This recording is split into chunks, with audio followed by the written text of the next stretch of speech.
আসসালামু আলাইকুম সম্মানিত দর্শক, আমি ডাক্তার মোহাম্মদ আলমগীর হোসেন। আমি একজন শিশু সার্জারি বিশেষজ্ঞ।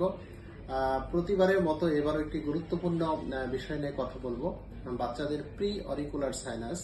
আমরা অনেকে এই রোগ সম্বন্ধে ধারণা নেই। যাদের ধারণা আছে তাদের জন্য আরেকটু ভালো ধারণা দেওয়ার জন্য আজকে মূলত এই ভিডিওটি। প্রি অরিকুলার সাইনাসটা কি জিনিস, কিভাবে বুঝবো আমরা, এই ধরনের সমস্যা থাকলে আমরা কিভাবে চিকিৎসা নিব, আমার বাচ্চাটাকে কখন চিকিৎসা করাবো। প্রি অরিকুলার সাইনাসটা হচ্ছে এটি একটি জন্মগত ত্রুটি এবং কানের সামনে জাস্ট আমি যে আঙ্গুল দিয়েছি যে জায়গাটায়, এই জায়গাটায় একটা ছোট্ট ছিদ্র দেখা যাবে।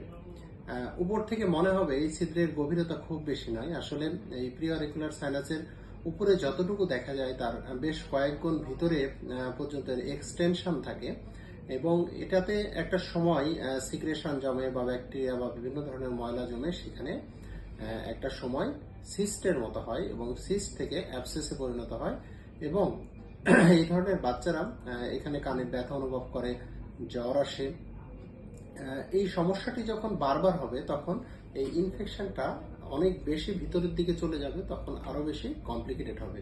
এই জন্য কখনো যদি এরকম সমস্যা দেখেন যে আপনার বাচ্চার কানের সামনে, জাস্ট কানের সামনে আমার যে আঙ্গুলটি রয়েছে এই জায়গায় যদি কখনো ছিদ্র দেখেন, তবে দ্রুত একজন শিশু সার্জারি বিশেষজ্ঞকে দেখাবেন। উনি আপনাকে কি করতে হবে বা এর পরবর্তী চিকিৎসার পদ্ধতি কি বা কখন চিকিৎসা করাতে হবে বিস্তারিত বলে দেবেন। ধন্যবাদ সবাইকে। আসসালামু আলাইকুম।